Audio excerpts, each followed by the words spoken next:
اعوذ باللہ من الشیطان الرجیم بسم اللہ الرحمن الرحیم وَإِذْ صَرَفْنَا، اب وہ واقعہ آ رہا ہے جس کا میں نے آج شروع میں تذکرہ کیا تھا. اور حضور صلی اللہ علیہ وسلم، اور یہ واقعہ جو ہے جبکہ حضور گئے تھے طائف، اور طائف سے جب واپس آ رہے تھے تو آپ نے نخلہ، ایک مقام ہے وادی نخلہ، اس میں چند دن قیام کیا مکے جانے سے پہلے. اور چونکہ دل گرفتہ تو بہت تھی جب آپ طائف سے واپس آئے ہیں. طائف میں جو کچھ بیتی تھی وہ آپ کو معلوم ہے.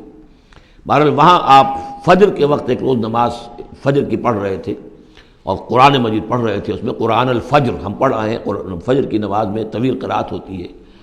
تو ایک امام ایک مقتدی، امام تھے حضور صلی اللہ علیہ وسلم، مقتدی تھے حضرت زید بن حارثہ، آپ کے منہ بولے بیٹے، آپ کے آزاد شدہ غلام. اس وقت یہ ہے کہ وہاں سے گزر ہوا کچھ جنوں کی ایک جماعت کا، اور وہ ٹھہر گئے، ٹھٹک کر کھڑے ہوئے، اور وہ سنتے رہے. قرآن حضور پڑھ رہے ہیں، وہ سن رہے ہیں. تو اس پر وہ ایمان لائے، اور پھر جا کر اپنی قوم میں انہوں نے فوراً تبلیغ شروع کر دی. تو یہ بات ہمارے لیے بڑی عبرت کی بات ہے کہ جنات کی ایک جماعت نے ایک ہی دفعہ قرآن سنا، ایمان بھی لے آئے اور فوراً مبلغ بن گئے اس کے. لیکن ہم جو ہے سنتے ہیں اور ایک کان سے سن کر دوسرے کان سے نکال دیتے ہیں، ہماری زندگیوں میں کوئی تبدیلی نہیں آتی. تو بڑا قابل غور ہے یہ مقام قرآن مجید کا. وَإِذْ صَرَفْنَا إِلَيْكَ نَفَرًا مِنَ الْجِنِّ، اور جب کہ ہم نے آپ کی طرف متوجہ کر دیا اے نبی جنوں کی ایک جماعت کو، یستمعون القرآن، کہ وہ قرآن سننے لگے. فلما حضروہ، جب وہاں وہ پہنچے، قالوا انصتوا، انہوں نے کہا چپ ہو جاؤ، خاموش رہو، سنو، توجہ سے سنو. اب دیکھیے جو بات قرآن مجید میں آئی ہے، وَإِذَا قُرِئَ الْقُرْآنُ فَاسْتَمِعُوا لَهُ وَأَنصِتُوا، معلوم ہوتا ہے کہ یہ وہ ان جنات میں سے تھے کہ جو طبعاً نیک تھے، شریف تھے. اس اعتبار سے ان کے اندر وہ جو مادہ تھا وہ موجود تھا. بلکہ آگے چل کر معلوم ہوگا کہ وہ حضرت موسیٰ علیہ السلام کے ماننے والے تھے. ان پر گویا کہ وہ اہل کتاب جنات تھے. تو انہوں نے جب سنا تو بڑی توجہ کے ساتھ جو ہے وہ سننے لگے، اور کہا خاموش ہو جاؤ، سنو توجہ سے. فلما قضی، تو جب وہ آپ کی قرات ختم ہو گئی، وَلَّوْا إِلَىٰ قَوْمِهِمْ مُنذِرِينَ، تو فوراً اپنی قوم کی طرف پلٹے انہیں خبردار کرنے کے لیے. اور کیا کہا انہوں نے؟ قالوا یا قومنا انا سمعنا کتابا انزل من بعد موسیٰ، معلوم ہوا موسیٰ کے ماننے والے تھے. اے ہماری قوم کے لوگوں، ہم نے کتاب سنی ہے جو نازل ہوئی ہے اب موسیٰ کے بعد. کتاب جو نازل ہوئی ہے موسیٰ کے بعد وہ قرآن ہی ہے.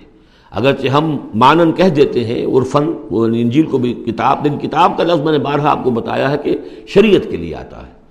کتاب قوانین کے لیے آتا ہے. کتب علیکم کتب علیکم کتب علیکم، نماز بھی ہے کتابا موقوتا، عدت کے لیے آیا حتیٰ یبلغ الکتاب اجلہ. تو شریعت کے احکام کے لیے جو ہے وہ اصل میں یہ لفظ خاص ہے.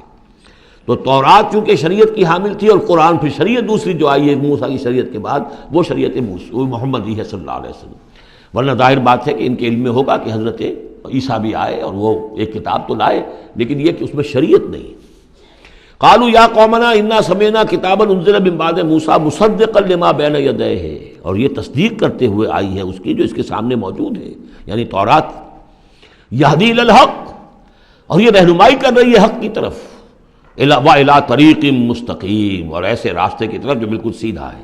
صراط مستقیم، صراط بھی راستہ، طریق بھی راستہ، سبیل بھی راستہ، سواء السبیل سیدھا راستہ، صراط مستقیم سیدھا راستہ، طریق مستقیم.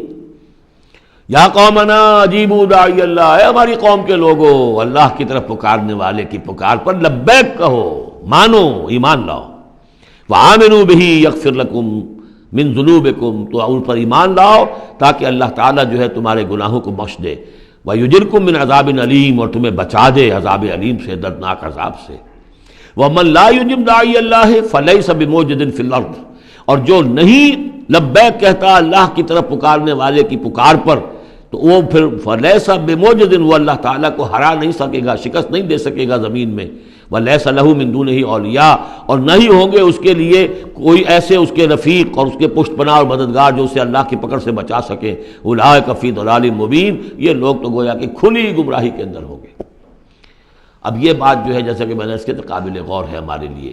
اب ظاہر بات ہے کہ داعی جب تک نبوت کا سلسلہ جاری تھا وہ اللہ کے نبی ہوتے تھے. اب حضور کے بعد اب داعی جو ہوں گے وہ امت میں سے ہوں گے. کوئی اٹھے گا اللہ کا بندہ، پھر دین کی دعوت دے گا، پھر قرآن کی طرف بلائے گا، پھر لوگوں سے کہے گا کہ آؤ چلو اس راستے پر چلو، اللہ کے دین کا راستہ یہ ہے. اقامت دین کی جد و جہد میں لگو، اس کے لیے اپنے تن بندھن لگاؤ، ان صلاتی و نسکی و محیای و مماتی للہ رب العالمین. اب نبی تو کوئی نہیں آئے گا سوائے ان کے جو دجال ہیں، جھوٹے نبی ہیں جنہوں نے دعوے کیے ہیں، وہ تو چھوڑ دیجیے ان کو، لیکن نبی نہیں آنے والا. نبوت کا دروازہ بند ہو چکا، لیکن دعوت اللہ کا دروازہ بند نہیں ہوا ہے، اس کا سلسلہ بند نہیں ہوا، بلکہ اب تو اس امت کے ذمے بحیثیت مجموعی وہ ذمہ داری لگا دی گئی. وَكَذَلِكَ جَعَلْنَاكُمْ أُمَّةً وَسَطًا لِتَكُونُوا شُهَدَاءَ عَلَى النَّاسِ وَيَكُونَ الرَّسُولُ عَلَيْكُمْ شَهِيدًا. تمہارے ذمے ہے. كُنتُمْ خَيْرَ أُمَّةٍ أُخْرِجَتْ لِلنَّاسِ تَأْمُرُونَ بِالْمَعْرُوفِ وَتَنْهَوْنَ عَنِ الْمُنكَرِ وَتُؤْمِنُونَ بِاللَّهِ. اولم يروا ان اللہ الذي خلق السماوات والارض ولم يعي بخلقهن. کیا انہوں نے دیکھا نہیں، غور نہیں کیا؟ وہ اللہ جس نے آسمانوں اور زمین کی تخلیق فرمائی اور وہ تھکا نہیں، ہارا نہیں اس سے، ان کی تخلیق سے. یعنی جیسے کہ سورہ قاف میں ہم پڑھیں گے افعینا بالخلق الاول، کیا ہم عاجز آ گئے ایک دفعہ بنانے کے بعد؟ ہماری ساری جو بھی کریٹو ایکٹیویٹی تھی اور کریٹو پوٹینشیل ہمارا ختم ہو گیا، ایگزاسٹ ہو گیا، ہم دوبارہ نہیں بنا سکتے تمہیں. تو لم یا بخلقہن، وہ عاجز نہیں آ گیا ان کی تخلیق سے، اب اس کی جو خلاقی کی قوت ہے وہ ختم نہیں ہو گئی ہے. بقادر علی ان یحیی الموتى، تو کیا وہ قادر نہیں ہوگا اس پر کہ مردوں کو زندہ کر دے؟ بلا، کیوں نہیں، انہ علی کل شیء قدیر، یقیناً وہ ہر چیز پر قادر ہے. ویوم یعرض الذین کفروا علی النار، اور جس روز کے پیش کیے جائیں گے یہ کافر آگ پر، الیس ھذا بالحق، اس وقت سوال کیا جائے گا یہ ہے حق، یہ حقیقت ہے یا نہیں؟ تم ڈھکوسلا کہتے تھے، تم کہتے تھے کہ ایسی ہمیں دھونس دی جا رہی ہے، کوئی جہنم وغیرہ نہیں، کوئی حساب کتاب نہیں، کوئی جزا و سزا نہیں، کوئی باس بادل موت نہیں. الیس ھذا بالحق، کیا یہ حقیقت نہیں ہے؟ قالوا بلا وربنا، وہ کہیں گے کیوں نہیں، ہمارے پروردگار تیری قسم یہ حق ہے. قال فذوقوا العذاب بما کنتم تکفرون، تو اللہ فرمائے گا اب چکھو اس عذاب کا مزہ اپنے اس کفر کی پاداش میں جو تم کرتے رہے. فاصبر، اب آخری بات حضور سے، فاصبر کما صبر اولو العزم من الرسل. اے محمد صلی اللہ علیہ وسلم آپ بھی صبر کیجئے جیسے کہ ہمارے اولو العزم رسول آپ سے پہلے صبر کرتے رہے. یہ اولو العزم من الرسل عام طور پر خیال ہے کہ 5 ہیں، بعض حضرات 7 شمار کرتے ہیں، حضرت ہود حضرت صالح کو بھی شامل کرتے ہیں، لیکن 5 پر چونکہ اسی سلسلہ سور کی صورت ہے سورہ شورى جس میں 5 کا ذکر ہے. شرع لکم من الدین ما وصى به نوحا والذی اوحینا الیک وما وصینا به ابراہیم وموسیٰ وعیسیٰ. حضرت نوح، حضرت ابراہیم، حضرت موسیٰ، حضرت عیسیٰ اور حضرت محمد صلی اللہ علیہ وسلم علیہ السلام، یہ اولو العزم من الرسل ہیں. اور اس میں جو یوں سمجھیے کہ عزم اور صبر کا معاملہ جو ہے اس میں حضرت ایک اعتبار سے حضرت نوح سب سے آگے ہے، 950 برس تک جو ہے انہیں صبر کرنا پڑا. فلبث فیہم 1000 سنۃ الا 50 عاما. اور ایک ذاتی تکلیف اس میں حضرت ایوب علیہ السلام، ان کو جو کوفت، ذاتی تکلیف، بیماری، نہایت ہی تکلیف دہ بیماری، تو اس میں ان کا صبر ایوب اس اعتبار سے مشہور ہے. فاصبر کما صبر اولو العزم من الرسل، صبر کیجئے جیسے کہ ہمارے اولو العزم پیغمبر صبر کرتے رہے. ولا تستعجل لهم، اور ان کے لیے جلدی نہ کیجئے. کیا مطلب؟ یہ خیال جو کبھی شاید حضور کے دل میں بھی آ جاتا ہو، لیکن یہ کہ دوسرے مسلمانوں کے دلوں میں آنا تو بالکل قرین قیاس ہے کہ اللہ تعالیٰ ان کو پکڑتا کیوں نہیں؟ یہ کس طریقے سے بلال کو کیسے مار رہا ہے یہ امیہ ابن خلف، اللہ تعالیٰ اس کا ہاتھ چھل کیوں نہیں کر دیتا؟ وہ تو علی کل شیء قدیر ہے. اور اس قوم کو کب تک یہ مہلت دی جائے گی؟ کیوں نہیں ان پر عذاب آ جاتا جیسے کہ عذاب آیا تھا پچھلی قوموں کے اوپر؟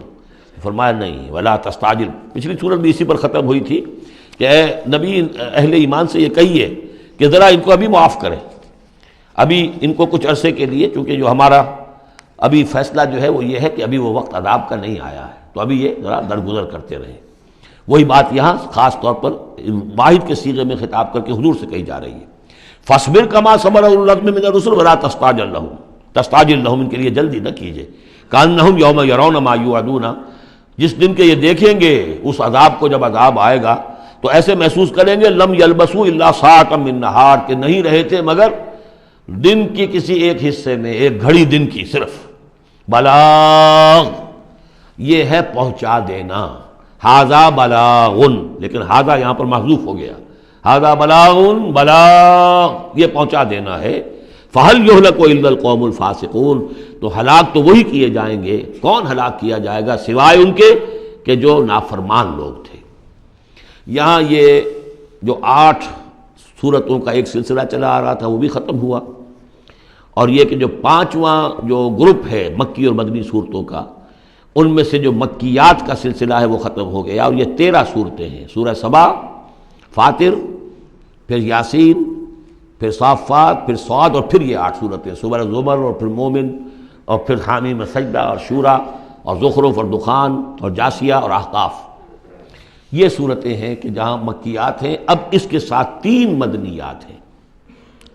یہ 3 جو مدنیات ہیں، ان میں سے 2 صورتیں تو بڑی ہم وزن ہیں اور جوڑے کی شکل میں ہیں، لیکن ایک صورت جو ہے اگرچہ بہت جامع صورت ہے قرآن حکیم کی وہ، لیکن اس کو ہم کہہ سکتے ہیں مضمون کے اعتبار سے کہ وہ سورہ فتح کا ایک ضمیمہ ہے۔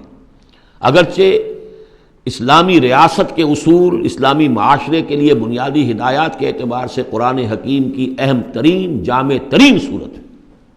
18 آیات میں اللہ تعالیٰ نے، یوں سمجھیے کہ سورہ نساء، سورہ مائدہ میں جو اصول دیے ہیں اسلامی معاشرے کے اور اسلامی ریاست کے، ان کا لب لباب اور خلاصہ 18 آیات میں ہے سورہ حجرات کی۔